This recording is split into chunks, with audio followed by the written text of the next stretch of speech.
Here we are at Grandin. We've arrived. We've even unloaded the quad bike. We've got a couple of tents up already and some other stuff, and we've got a gazebo happening over in the river there. We haven't got Beck's tent up because we got really hot and decided that we might sit in the river for a bit because it's quite hot and muggy. So anyway, the Beau's been down stacking rocks up.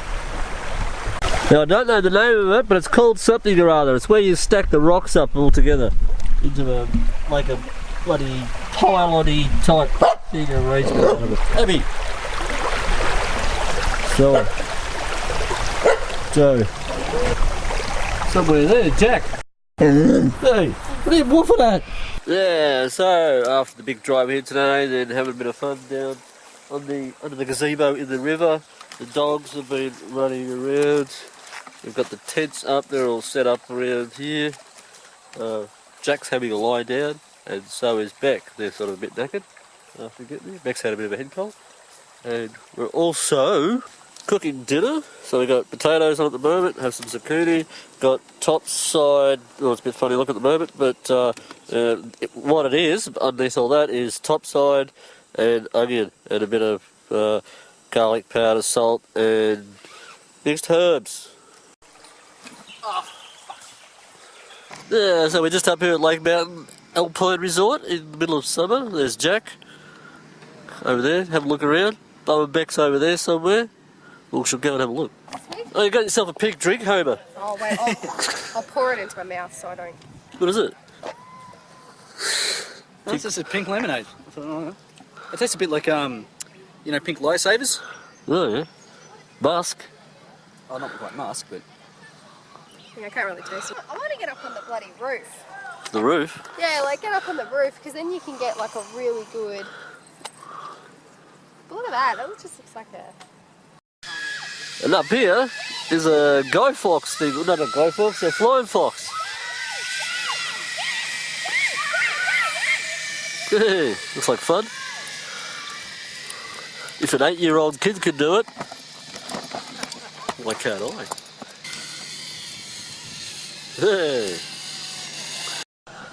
So post the Black Friday fires back in 2009, most of this area up here on the top of Lake Mountain was run by the Parks Victoria, and it was a more simplified sort of scene where it was just sort of simple sheds and there was some toboggan hire and stuff like that, and the cafe with buy hot chocolate and that. But since the fire, they've invested a lot of money and produced these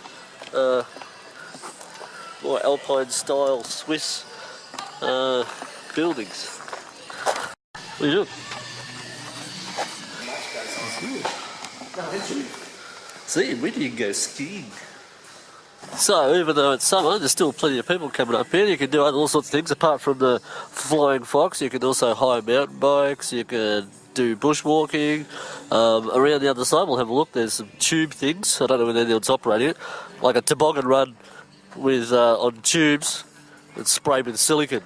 So it goes really quickly down some carpety stuff over there. Yeah, alright, so that's the Lake Mountain Alpine Resort. Now we're going to go to a place called the Big Culvert. Okay, here we are at the Big Culvert. And so this is the Big Culvert, which is built underneath the road that goes from Marysville to Woods Point or whatever. And it's in a very lush environment amongst all the tree ferns and the water flowing through it. Okay, so haven't come down off the mountain there. We're now at the Stevenson's Falls, so we're just taking the walk to the falls themselves. We'll have a look there, then we'll probably climb up the top, right at the top there somewhere, and check the view out from above. This is a great spot to fill your drink bottle.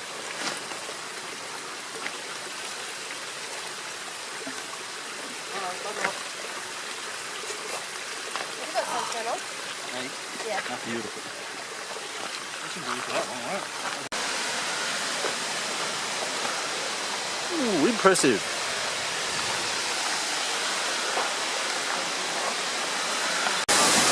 Okay, so here we are at the top of the Stevenson's Falls. There's Jack. And here above me are the falls.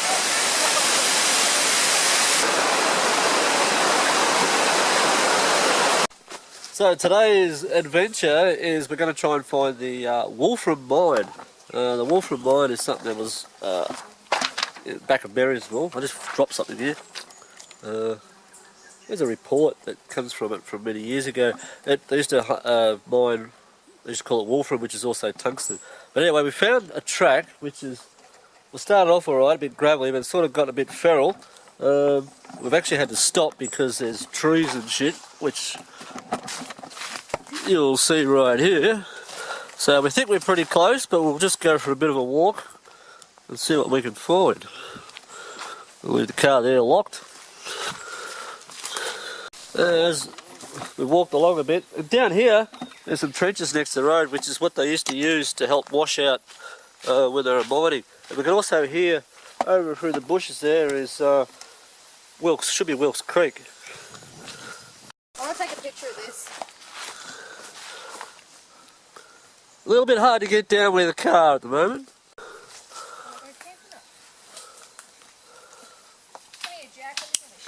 The bush is getting a bit thicker. Must be close. Oh, okay, so we come out of the thick stuff, back out into an open area. It's a bit less underbrush. And up there is a black cocky. Don't know how far we've walked. Feels like about 4 k's. We'll give it a bit longer. Just looking for some terrain that curves around to the left.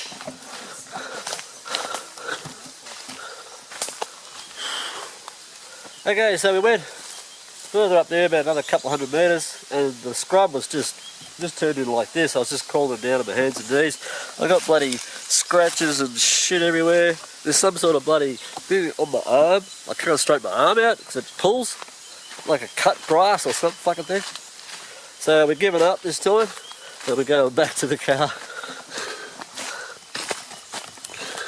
Well, if we found something today, we found a bluey. Look at that. Hey, little fella. Yeah. Just basking in the sun. Shade. Alright, so we've returned from our bloody trek through the bush up trying to find the Wolfram Mine, unsuccessfully. And we've all had a bit of a splash in the water in the river, washing off our wounds. I've got bloody cuts and stuff, as I explained earlier. Dogs are having a bit of a swim down there. Abby's back in her element in the water. Yeah. Beautiful afternoon. We'll get our arse into gear and then we'll head over to Eildon, check out the Weir. Yeah, and here we are at bloody Eildon all of a sudden. Yeah. Check that out. Big Weir, nice lot of water. Stinking hot. Forget how hot it is outside when you're driving a car with the air conditioner on. Bloody quite warm here. Okay, so this is the side that they keep the water in, and this is the side where the water goes to. And just down there on the hill there's a hydroelectric plant which generates electricity for the town and surrounding area, and also hooks back into the main grid of Victoria, so in the event of a catastrophe or something like that, they can pump out a fair bit of juice by sending more water down and generating more electricity. And there's the spillway that heads off there and goes back into the Goulburn River, I think. Yeah, but we'll go up to the spillway later, but at the moment we'll just check out this end of the Weir. Below this wall here, this one you can see along here, this was built later on to increase the capacity of Eildon Weir. I'm not sure when, I haven't got any dates here, but below it, somewhere down here somewhere, is the original wall, which was constructed back earlier last century.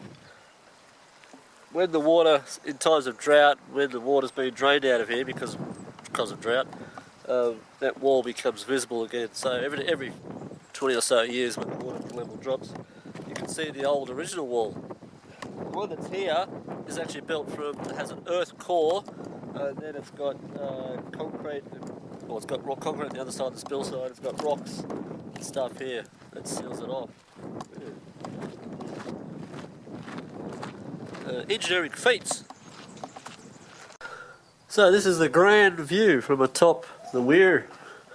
And we just climbed up the stairs down there. So we feel a bit knackered because of our scratches and wounds from the Wolfram Mine excursion. There's the spillway. That's where all the water goes down when they need to release it when it's necessary. There's the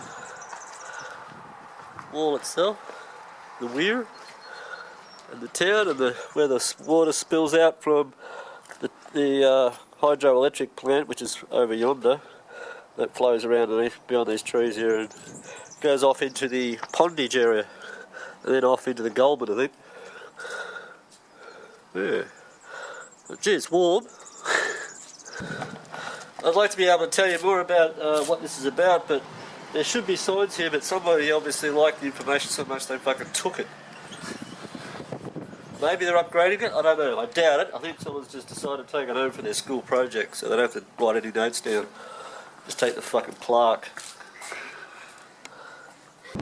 I just noticed something on these faraway hills up here. If anybody who's studied South American culture would know about the Inca system of terracing hills for agriculture. I don't think that's it, but it looks very similar.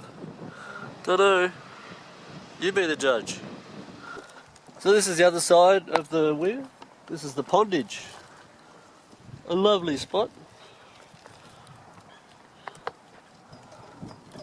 Do a bit of fishing, or whatever you like. Swimming, fishing, and everything else. These two ducks have been fighting. They're having a bit of a bloody tussle. That one over there on the right, he had a go at that one here. And he shot over. I don't know what the story is. Might be territorial. Oh, he's got his mouth open. Ah! He might have a chip stuck in it. Every time he says "ah," his wings move. Must knock himself off balance. Look at him.